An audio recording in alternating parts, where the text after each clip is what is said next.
Hello mga besh! Kumusta na yung lahat?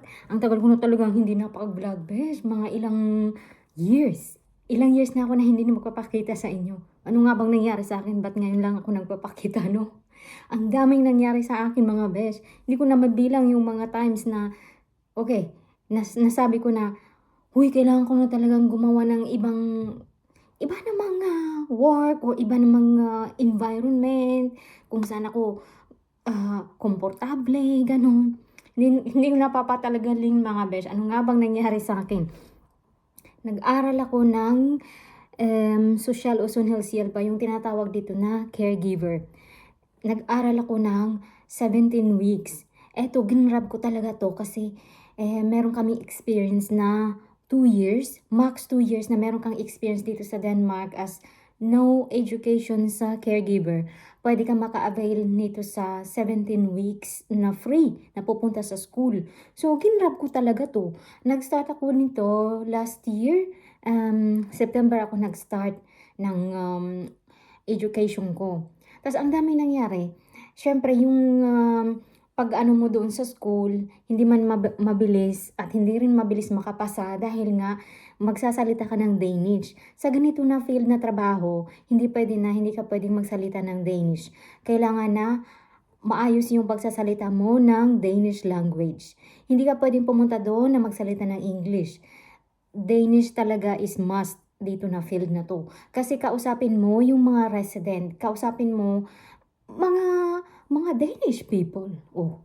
So kung may balak kayo na magkaroon ng ganito na education, ang mapapayo ko lang sa inyo unang-una ay kailangan niyo muna ng mas maganda kung meron kayong experience. Like same sa akin na nakapagtrabaho ako ng ganito na field sa home care. Ito yung bumibisita kami sa mga residents sa bahay-bahay nila, magbibigay ng pagkain, magbibigay ng mga medicines, magpapalit ng diaper, iba-ibang mga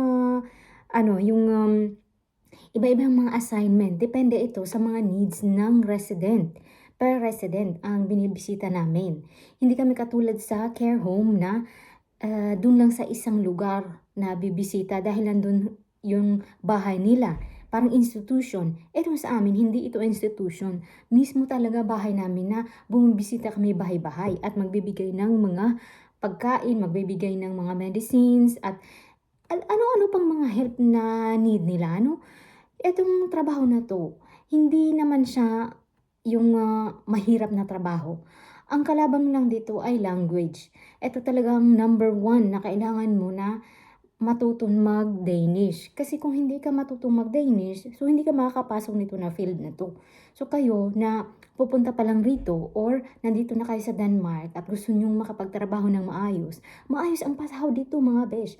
Kaya kailangan mo ng mag-experience muna para ma-integrate ka muna dito sa Danish society at magkaroon ka ng idea paano ang language nila dito. So pangalawa ay siyempre, kailangan mo rin na makipagkaibigan ng Danish para matuto ka rin na paano ba magsalita, paano ba mag-pronounce ng ganito na word. Magagamit mo yan sa school na pinag-aaralan ko para handa ka na hindi ka maanga-anga doon. Ano na, paano na to i-pronounce, paano to sasabihin, ganyan. Para concrete yung mo sa sarili mo ba na meron kang strong foundation before ka pupunta sa school, kailangan mo munang may idea sa language. Kaya yun ang ginawa ko talaga. Eto na program na to, nagpapasalamat ako dito sa government nila. Kasi ang home care at care home, under siya ng government institution. Hindi siya private. Hindi siya private sector. Ito ay government sector. So, sila yung nagde-decide kung kailangan mong pumunta ng school. At ako rin mismo sa sarili ko, ako rin nag-volunteer, no? Na gusto ko pumunta sa school. Kasi kailangan ko matuto at kailangan ko magka-license. Ito yung purpose na pupunta ka ng school para magka-license ka. Kagaya ko na meron akong 2 years experience as no education.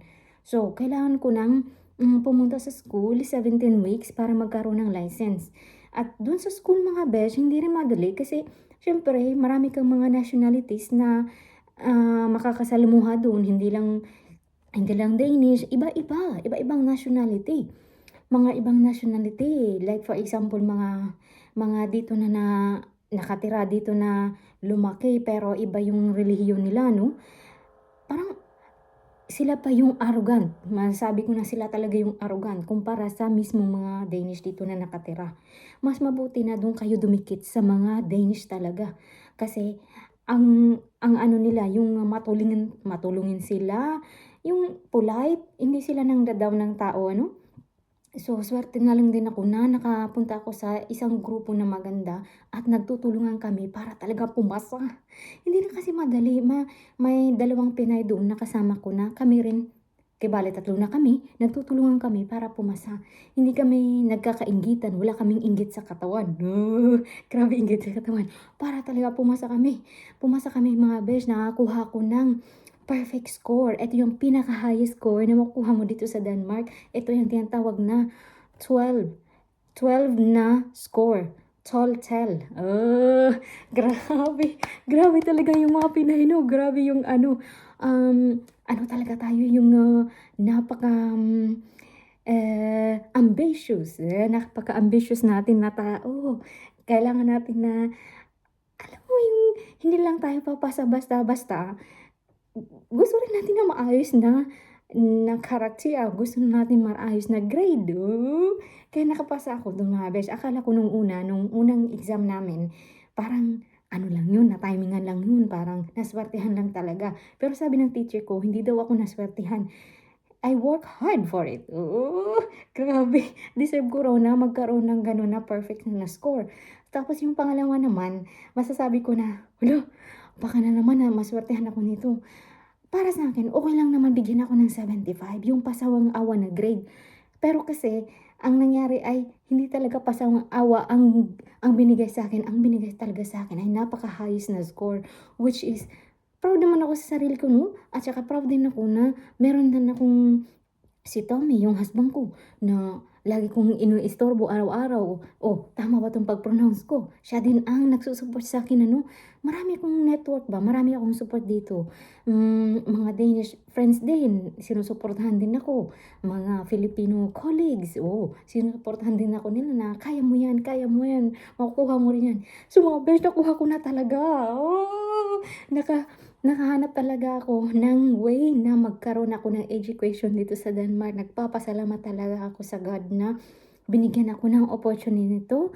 Binigyan ako ng chance na makapag-aral sa Denmark. Akala ko kasi na hanggang dito na lang ako. Sa mga previous job ko na nag-work ako sa warehouse, nag-work pa ako like cleaner sa hotel. Nung una, pagdating dito sa Denmark, nag-au pair pa ako.